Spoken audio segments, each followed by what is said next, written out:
లో కమెంట్ అయితే చేయండి. ఇంకా అదేవిధంగా 3 కార్పొరేషన్లుగా జిహెచ్ఎంసీ విభజనకు ముహూర్తం ఫిక్స్. ఈ నెల 10న ఉత్తర్వులు. పరిపాలనలో సరికొత్త అధ్యాయం. హైదరాబాద్, సైబరాబాద్, మల్కాజ్గిరి కార్పొరేషన్లుగా ఏర్పాటుకు నిర్ణయం.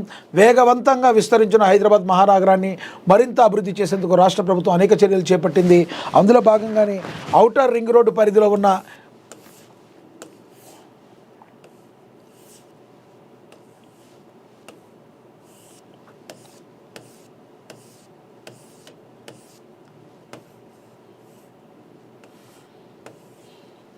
ఇరవై 27 మున్సిపాలిటీను గ్రేటర్ హైదరాబాద్ మున్సిపల్ కార్పొరేషన్ విలీనం చేసింది. దీంతో ఒక దశలో జిహెచ్ఎంసీ దేశంలోనే అతిపెద్ద మున్సిపల్ కార్పొరేషన్గా అవతరించేందుకు సిద్ధమైంది. అయితే పాలనా సౌలభ్యం కోసం జిహెచ్ఎంసీని 3 వేర్వేరు కార్పొరేషన్లుగా విభజించేందుకు తెలంగాణ ప్రభుత్వం నిర్ణయం తీసుకుంది. ఈ మేరకు ముహూర్తం కూడా సిద్ధం చేస్తుంది. ప్రస్తుతం జిహెచ్ఎంసీని పాలక మండలి గడువు ఫిబ్రవరి 10 లోపు ముగియనుండటంతో అదే రోజు జిహెచ్ఎంసీ విభజన ఉత్తర్వులు వెలువడే ఛాన్స్ ఉందని చెప్పి కూడా ప్రచురించారు. ఇక దీని గురించి అయితే మనకి పరిపాలనా సౌలభ్యం దృష్ట్యా ఈ రకంగా మరి 3గా విభజిస్తే ప్రజలకి మరింత సౌలభ్యం అయితే ఏర్పడుతుంది. అదే ఒకటి హైదరాబాద్, సైబరాబాద్, మల్కాజ్గిరి కార్పొరేషన్గా జిహెచ్ఎంసీ మరి వీడి తమ యొక్క పరిధిని మరి ప్రజలకు చేరవేయడానికి ఇది ముందుకు ఉండే అవకాశం ఉంది. ఇక కేసీఆర్ని అరెస్ట్ చేసే దమ్ముందా అని చెప్పారు ఆల్రెడీ. ఇక 100 సీసీ కెమెరాల ఫుటేజ్ వడపోత. సాఫ్ట్వేర్ ఇంజనీర్ బలవన్ మరణంపై లభించని క్లూ మిస్టరీగా మారిన సంఘటన. మరి ఈ సంఘటన అయితే చాలా దారుణాతి దారుణం. మనకి తెలుసు ఎవరైతే సాఫ్ట్వేర్ ఇంజనీరు పిన్నింటి విజయశాంతి రెడ్డి బలవన్ మరణ ఘటన మిస్టరీ పోలీసులకు కూడా సవాల్ విసురుతుంది.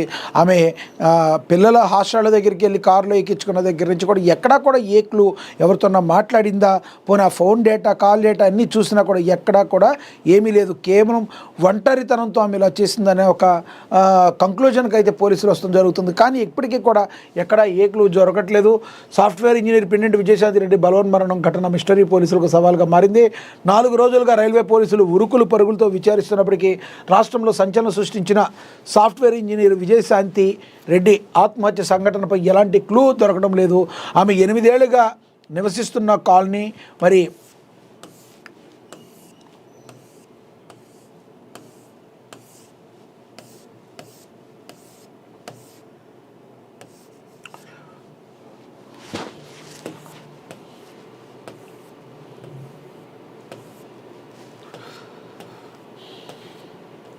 సో ఆమె నివసిస్తున్న కాలనీలో కూడా ఎంత చేసినా కూడా ఎక్కడా కూడా ఆ యొక్క ఏం జరిగింది అనేది అయితే ఎవరికీ తెలవడం లేదు. పోలీసులకైతే పెను సవాళ్ళుగా అయితే మారనుంది. ఇక పేదోళ్ల జాతరనే సారక్క జాతరకు వాళ్ళు రాలే. అక్షంతలు వేసేవారు ఒకవైపు, అభివృద్ధి చేసేవారు మరోవైపు ఉన్నారని ప్రజలు ఎవరిని ఎంచుకోవాలో నిర్ణయించుకోవాలని సీఎం సూచించారు. కేసీఆర్ కుటుంబ రాష్ట్రాన్ని అప్పుల పాలు చేసిందని, ఆ అప్పులను తీర్చుకుంటూనే తమ ప్రభుత్వం సంక్షేమ పథకాలు అమలు చేస్తుందని వివరించారు. ఈ క్రమంలో బీజేపీ, బీఆర్ఎస్ డ్రామాలను ప్రజలు గమనిస్తున్నారని ఆయన పేర్కొన్నారు. కేసీఆర్, కేటీఆర్, హరీష్ రావు ఎవరూ కూడా సమ్మక్క సారక్క జాతరకు హాజరు కాలేదని అయితే మరి చెప్పడం అయితే జరిగింది.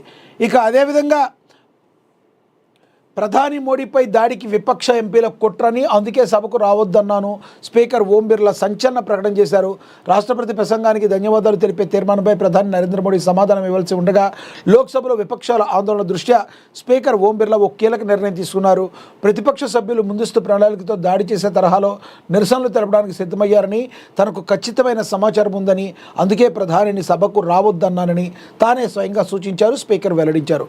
దీంతో ప్రధాని ప్రసంగం లేకుండానే ధన్యవాద తీర్మానం సభలో ఆమోదం పొందింది.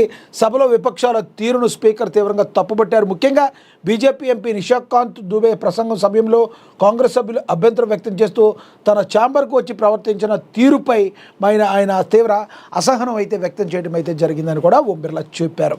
ఇక యూట్యూబ్లో కొత్త ఫీచర్స్ 27 భాషల్లో వీడియోలు ఆటోమేటిక్గా డబ్ అవుతాయి. సహజమైన వాయిస్ కోసం ఎక్స్ప్రెసివ్ స్పీచ్ అనే కొత్త అప్డేట్ వచ్చింది. గూగుల్ యాజమాన్యంలోని ప్రముఖ వీడియో ప్లాట్ఫామ్ యూట్యూబ్ తన ఏఐ ఆధారిత ఆటో డబ్బింగ్ ఫీచర్ను యూజర్లందరికీ అందుబాటులోకి తెచ్చింది. ఇప్పటివరకు పరిమితంగా ఉన్న ఈ సౌకర్యం ఇప్పుడు అన్ని ఛానళ్లకు విస్తరించింది. దీని ద్వారా వీడియోను 27 భాషల్లోకి ఆటోమేటిక్గా డబ్ చేసి చూడవచ్చు. ప్రపంచవ్యాప్తంగా ఉన్న కంటెంట్ను భాష అడ్డంకులు లేకుండా వీక్షించడానికి ఇది వీలు కల్పిస్తుంది. 2023లో బెంగళూరులో పైలట్ ప్రాజెక్ట్గా ప్రారంభమైన ఈ ఫీచర్ను 2024లో నాలెడ్జ్ ఇన్ఫర్మేషన్ వీడియోలకు విస్తరించారు. ఇప్పుడు మ్యూజిక్ వీడియోలు మినహా దాదాపుగా అన్ని రకాల వీడియోలకు ఈ ఆటోమేటిక్ డబ్బింగ్ సదుపాయం వర్తిస్తుంది.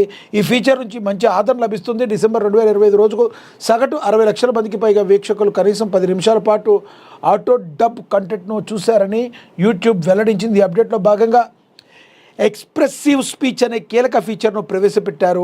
ఇది డబ్ చేసిన వాయిస్ను మరింత సహజంగా ఒరిజినల్ స్పీకర్ హావభావాలతో టోన్కు దగ్గరగా ఉండేలా చేస్తుంది. ప్రస్తుతం ఈ ఫీచర్ హిందీ, ఇంగ్లీషు, స్పానిష్తో సహా 8 భాషల్లో అందుబాటులో ఉంది.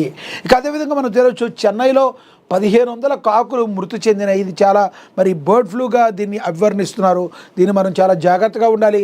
చెన్నైలో 1500కు పైగా కాకులు మృతి చెందడం తీవ్ర కలకలం రేపుతుంది. ఇది బర్డ్ ఫ్లూ కారణంగానే అని నిర్ధారణ కావడంతో నగరాన్ని హై అలర్ట్ చేశారు.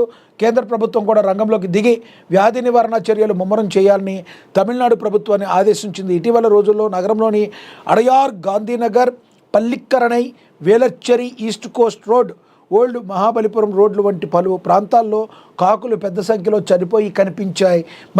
సమాచారం అందుకున్న కాంచీపురం యానిమల్ డీసీజీ ఇన్వెస్టిగేషన్ బృందం గత నెలలో మరణించిన కాకుల నుంచి శాంపిళ్లను సేకరించి భోపాల్లోని national institute of animal disease కంట్రోల్కు పంపింది. పరీక్షల అనంతరం కాకుల మృతికి బర్డ్ ఫ్లూనే కారణమని నివేదికలు స్పష్టం చేశాయి. ఈ వైరస్ ఇతర జంతువులకు అరుదుగా మనుషులకు కూడా సోకే ప్రమాదం ఉండడంతో కేంద్ర పశువైద్య పరిశోధన సంస్థ తమిళనాడు ప్రభుత్వం ప్రధాన కార్యదర్శి లేఖ రాసింది.